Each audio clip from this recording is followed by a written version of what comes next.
You're tuned in to KEXP, yes indeed, KEXP.org. I'm Larry Mizell Jr. I'm live right here in the live room right now with Dayton's own Brainiac. Thank y'all for being here. Thanks for having us. It's a real pleasure to have you here. I know you got some classic music for us right now. If you'll get into it.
It's Brainiac, live on KEXP. You just heard Vincent Come On Down from Hissing Prigs and Static Couture.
Brainiac, live on KEXP.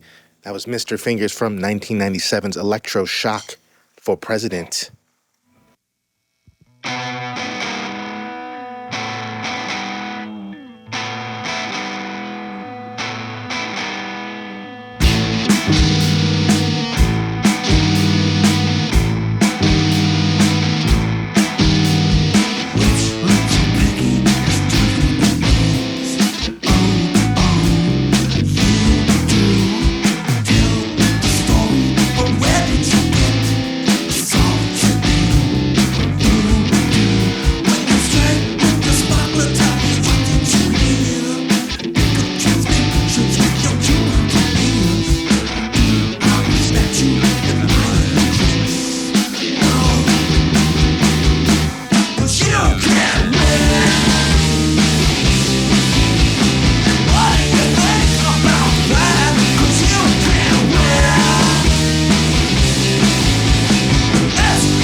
Yes, live on KEXP, it's Brainiac. That was This Little Piggy from Hissing Prigs in Static Couture. I love that title.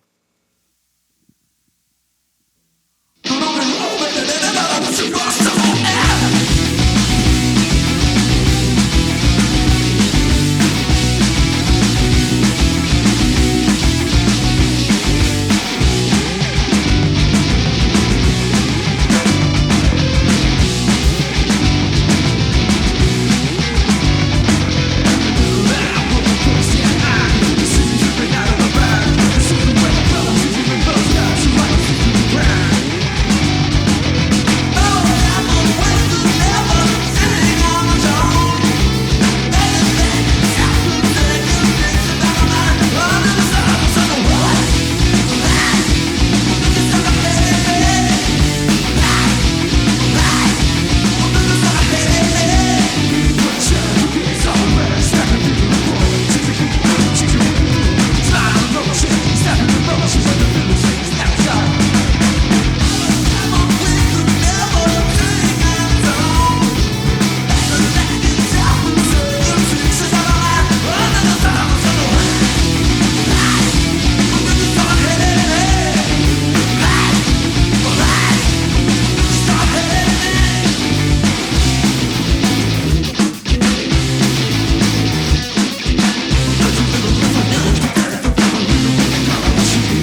It's Brainiac, live on KEXP. That was To the Baby Counter from 1994's Bonsai Superstar. And they got just one more.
Brainiac, live on KEXP.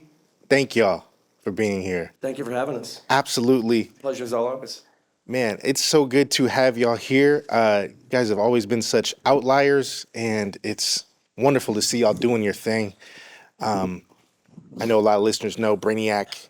You guys hung it up back in '97 after the tragic passing of Tim Taylor.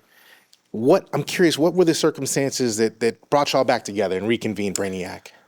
Well, I mean, it was kind of baby steps, but there was a kind of a charity event in Dayton that we came together to play some of the songs and had some guest singers and stuff like that that was going on. It was a kind of a yearly thing with other local bands that had, stopped playing, come back together for reunion type stuff. And so we did that. And there was a documentary by a local guy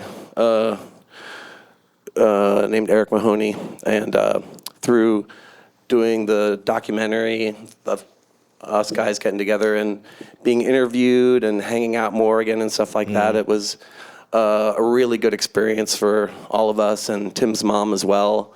Right on. And so I guess just from there, things just kind of started to come together, and we talked about it. There was another basically event in New York that was part of the documentary, which a bunch of friends' bands participated in, and then the documentary came out, and a lot of people saw it. A lot of newer people that didn't know about us before saw it, and during the pandemic, there were some archival releases that I assembled from some demos and basically like unreleased things and a compilation record and stuff like that that Touch and Go, our old label, put out. And honestly, the thing that we played a few shows, and then there was a last release called Predator Nominate. Yeah. And I saw the guys in Mogwai. Stuart participated in the documentary, and he suggested basically that we wanted to open for them in the UK. And so that was kind of really the spark that got us playing a lot of shows. And the reaction was really great. Everybody was like, so happy we were playing, and we played a few shows. We played our own show in London, and there were just a lot of young, enthusiastic fans that we thought we were going to be seeing. We did see a lot of old friends and people we knew from back in the day, but it was just really cool to see that there was still spirit in our music and people appreciating it to this day. So I love that, and I love that documentary, Brainiac Transmissions After Zero, it came out back in 2019, that kind of occasioned this inertia towards, getting back out there and doing your thing and doing these songs. How did it feel to, I'm sure there was a moment where y'all sitting in a theater watching this documentary and hearing people speak about you. How was that? Terrifying. Pretty surreal, honestly. Yeah, we all of us had we were at South by Southwest when it premiered. Yeah. And it's hard to see the story about yourself and have much perspective on it. But like I said, I think for us the value was all the stuff that went into making it and the conversations that we had. And I know especially for Tim's mom, it was a real healing salve, and all the love that poured out after that, from fans and stuff like that. So That's a beautiful thing. I wondered if you would talk to me about Dayton. I've always been really fascinated by Dayton, Ohio. Some of my favorite artists of all time are from there. Kim Deal, of course, who I know you guys worked with, produced one of your records. The Breeders, Guided by Voices. And then there's just an incredible cadre of funk artists that came from Dayton, from the likes of Zapp, Slave, Phaso. Is it Bootsy? No. He's from Ohio, though. Yeah, Cincinnati, right. I'm curious about the scene and the kind of community and the sounds you guys were hearing as you were kind of coming up and fomenting what would be Brainiac. I mean, we've been talking about this a bit. We did a few interviews, and I think the funny common thing, it was a good place to grow up as far as rent was inexpensive, and there's Wright Pat Air Force Base and General Motors there. So there was like a really big, I think we benefited a lot actually from the funk community of the 70s and 80s, because the pawn shops and stuff like that had loads of keyboards and the music stores, etc. So we gobbled those up, and Tim here, I moved away after the band ended, but Tim has still continued to collect all those treasures in their various places. But also it's people are always like, what is it about Dayton? And if you go there and searching for gold or something like that, it's kind of a boring place, and that's sort of what the magic is, I think, is that creating something out of your own enthusiasm and that sort of like being still and being bored and then being creative. That's an important recipe. I think that brought a lot of creativity out of the Pacific Northwest back in the day as well. Absolutely. And you're talking about kind of that wealth of equipment you're finding in shops and stuff. That's part of what always kind of set Brainiac apart too, is the use of synths and keyboards and the vocal effects. How did those kind of come into play? Because that, again, this kind of made you guys an outlier among contemporaries. I think partially it was sort of just going to the stores and seeing all those keyboards and not really knowing what they were doing. Mm-hmm. Partially, Tim and I had been in sort of like, we tried to be in a goth band that was more just like a name that never really played out. But so I think those two things. And then I remember specifically at the time just listening to some of that late 70s David Bowie stuff. Mm-hmm. And somehow we were like, oh, we're going to be like the Stooges with this kind of David Bowie keyboard thing. But we didn't really know what that meant. I think initially we got the the keyboards, I was just going to play like bass parts on them, but I couldn't really do it. So Tim just sort of took over and just made it into what it was. But it was just a series of kind of happy accidents, as they say, that got us there with some kind of, we had some ideas of that we wanted to do these things, but we didn't really know what it was going to be until it was, Tyler and I were in a hardcore band in high school, and I remember seeing Tim actually lived with a guy I was later in a band with, and I would see these guys at the shows and stuff, and like they had kind of a more like 70s like glamish look at the time, and the music they made was nothing like Brainiac. And so when I went away to college and I knew Tyler had started playing with them and stuff, like, I mean, to make the leap from the music they were making to Brainiac to me was like really remarkable. So yeah, I love that. And I have to ask, how is it singing these songs that Tim used to sing, that you processing it vocally now? Yeah, I mean, I've been saying this too. I feel like, especially sort of the baby steps toward getting there, I didn't, like, for me, playing the guitar, playing my parts, and singing seemed totally inconceivable. But I think about it more like I'm just being a vessel for these songs. I've been singers in my own bands and stuff like that, and so I don't really think about it being me. I'm just performing the songs. So if anything, it's harder to wrap my head around. It's great that Tim is also singing, so that those are kind of some of my favorite parts of the set, when I can just play the parts that I used to play, Right on. But yeah. I actually really loved the trade-off y'all had going on. That's really nice energy. Thank you. And are you going to continue that into some new music? Is that on the table? Well, never say never, but I mean, a lot of people have, that's part of the other really amazing part about this. People are like, are you guys going to keep playing shows and stuff? Or they're more likely like, will you please keep playing shows? And then, yeah, people have asked us, if we're going to make new music and stuff. And so that's just kind of insane, really. Like, we never, I think what's really great about this is that it's been so organic. We walked away from the band when Tim died, and I really think it kind of took this long to be, oddly, twice our age then, and to have the maturity and perspective to be able to bring it, So, so yeah, we're thinking about it, but nothing yet. Well, we all hope that is the case. Thank y'all for coming through, and man, Godspeed. I know you got some more shows. I know you played last night here in Seattle. How was that? Fantastic. Right on. All these shows went better than I think any of us would expected. So There you go. You see Brainiac coming to your town, go check him out. Thank y'all again for coming here today. thank you. Absolutely. KEXP listener powered. You make it happen. You make artists like this and these sessions happen every day. You can go check it out on the YouTube, like, subscribe, all that good stuff. Make your gift to KEXP and power independent music, just like Brainiac. Thanks, everybody, for tuning in. I'm Larry Mizell Jr. This is KEXP.org. Discover new music at KEXP.org.